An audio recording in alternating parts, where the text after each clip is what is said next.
You're listening to Midlife Side Quest, the over-the-hill gaming podcast. Here's your host, John Wall.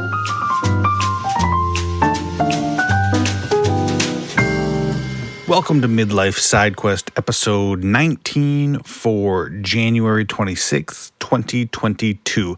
Thank you so much for tuning in. On today's episode, we are going to be talking all about yesterday's Xbox and Bethesda Developer Direct.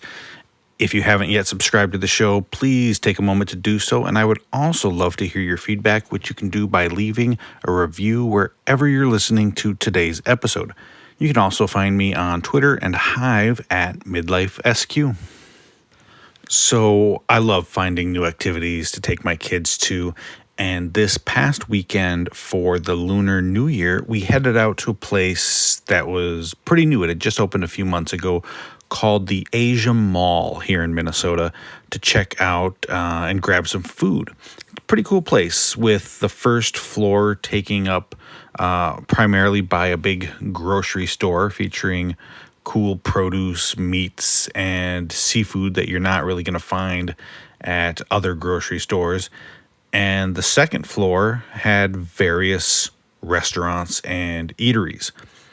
My wife and I had heard a lot about hot pot before, but had never had it. So we decided to stop at this place that we saw there up on the second floor. Think of it as kind of like a fondue place. You sit at a circular table with a heated pot in the center. You choose a couple of broths that you would like to use, as well as many veggies and proteins from the menu as you want, which you then dump into the pot and cook yourself. We tried all sorts of stuff like crab, beef, squid, shrimp, scallops, as well as a bunch of different veggies and noodles and sauces. It's a fun idea that lets you try all sorts of different foods. The real kicker, though, the real thing that got our attention in the first place was the staff of robot servers running back and forth between the kitchen and the dining room, bringing the customers their food. That's right. Robots. The future is here.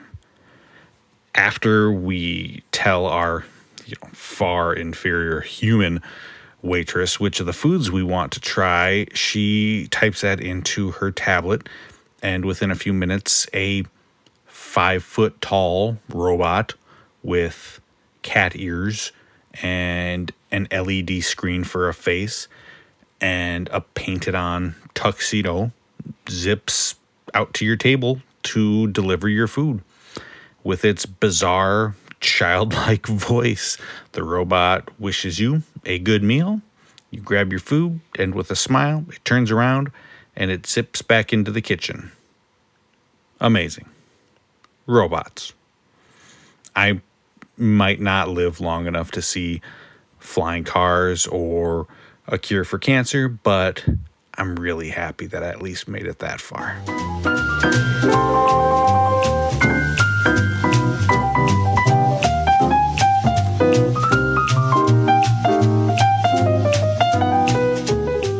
So last week brought the awful news that 10,000 Microsoft employees were being laid off across pretty much every segment of the company, including the Xbox division. There has been word that both the Coalition and Bethesda Game Studios were hit with cuts, and in particular, 343 Industries, the makers of Halo, were hit with major layoffs, with some reporting that up to a third of the studio was let go. This, understandably, has set a pretty sour tone for the entire week, and yet Microsoft had scheduled a showcase for yesterday, and they had the unenviable task of trying to pivot the narrative from these awful layoffs to games, to the slate of games releasing in the first half of the year. And they did it. They gave it their all, and there was quite a bit to show off. So let's talk about the games. First off, before the show even began, they announced what I thought might be a special surprise during the event, that GoldenEye 007 is launching this Friday, tomorrow, on Xbox and Game Pass, which I am just ridiculously excited about. Replaying one of the greatest games of that generation in 4K with achievements. Yep, I know exactly what I'm going to be doing tomorrow night for sure. As far as the show itself, they kicked things off with a look at Minecraft Legends, the upcoming strategy game from Mojang. I'm not sure how many people are at the cross section of being a Minecraft fan and a fan of real-time strategy games, but if they exist, this game looks like it would satisfy both. There's plenty of resource gathering and troop management and fort building, all in that unmistakable Minecraft visual blocky style.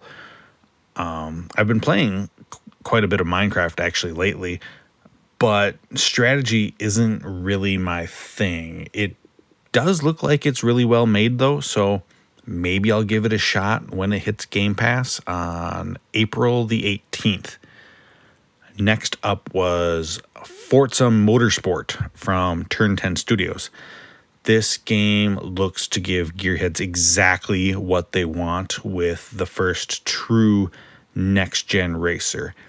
It had its fair share of, car techno babble that I didn't really follow, about light refracting and how dirt accumulates on your car. Whatever. But what I did understand was that they claim that this game is going to run at 60 frames per second in 4K resolution with ray tracing, which few games in any genre have pulled off on consoles this generation. So while I might not be like the biggest sim racing fan, I definitely want to see this game in action. Sadly, this was the one game, I think, in the showcase which didn't get a solid release date, which makes me a little worried that maybe it slipped to a bit later in the year.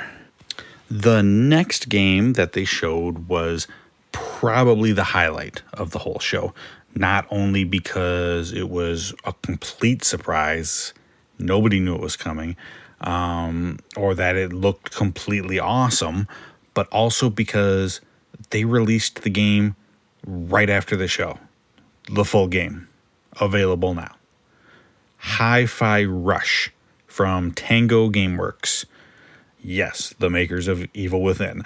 It looks like the love child of Sunset Overdrive and Jet Grind Radio, with a little bit of Rock Band thrown in there, and I am super here for it. It's got bright, colorful visuals, rhythm-based musical combat, over-the-top boss battles, a cool robot cat.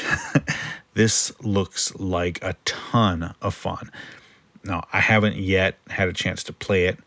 I've downloaded it, but I cannot wait to check it out this weekend and see if this Shadow Drop lives up to those games that it seems to be inspired by. Seriously, that one looks really cool. Next up was The Elder Scrolls Online, which has a new expansion coming in June. I don't really have much to say about this one. I am not one for MMOs, but ESO has been popular for a long time, and this looks pretty well done. They also announced that for a limited time, all of the expansions would be available for free to Game Pass users. And there are a lot of expansions. They put them all up on the screen. There's like 20 things there. So if you've been thinking about jumping in to ESO, right now seems like a pretty good time to do it. And lastly, we had Redfall. This vampire slaying adventure from Arcane Austin. The more I see about this game, the more I'm really excited about it. The open world in this, I think it's like a Massachusetts seaside small town. It looks really unique, and it's got a lot of character to this world. It looks like it's full of side quests and nasty creatures to slay. Recent previews have hinted that the game is actually maybe has a bit more in common with the Far Cry games than with Back 4 Blood, which is kind of the impression they originally gave. And I'm super okay with that. I like the Far Cry games, easy for you to say, quite a bit. So if that's the angle they're going for, I'm down. My one hang up on this game has always been that I was worried that it wouldn't be as enjoyable for single player gamers like me, as opposed to people who chose to play it co-op, which you can with up to 3 friends. But I think my fears have been eased, and it looks like it's going to be super, super fun when it hits PC and Xbox, including Game Pass, on May 2nd. Overall, I was incredibly impressed with Xbox's first developer direct. You know, if I'm slapping a grade on this thing, I really do think it was an A. The style of the show was great, with everything being presented from the development teams themselves. I think that was super cool to hear from these teams, especially these teams that are, you know, going through some rough times probably right now, and to get that behind the scenes look at what they've been working on, and looking at these games, they moved at a great pace, you know, giving us more than just, you know, a teaser trailer, which you would get in another showcase, but also not, you know, stretching and being, you know, too long with it, like, you know, when they would spend 20 minutes on Smash Brothers. It just really was a sharp presentation, and I really hope Xbox keeps this format and we see more of these in the future in between their big E3 type presentations. If we get like 2 or 3 of these even scattered throughout the year, that's going to be great. Xbox has a stacked first half of the year. And if the second half is even close to what they're getting done in the first, we honestly might be looking at one of the best years that Xbox has ever seen. Congrats. Well done all around.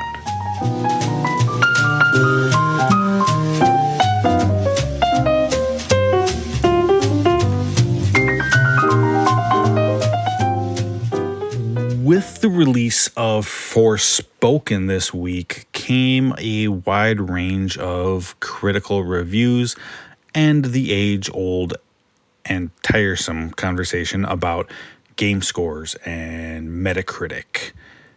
Folks argued about the relevance of scores, what qualifies as a good score, and the ability to enjoy a game with a substandard score. I bring this up to reiterate that you won't ever find a numbered score on Midlife SideQuest. And here's why I probably won't even use the word review either, usually. I think numbered scores are fine. They serve a purpose. Some people just want to get a surface level look at whether a game is good or not. And I'm fine with that. I'm not advocating that the entire industry abandon that system. But for myself, I don't like using it because I feel like you can lose a lot of nuance in your opinion when someone just kind of looks at that number and moves on. After all, not all 7 out of 10 scores are created equal.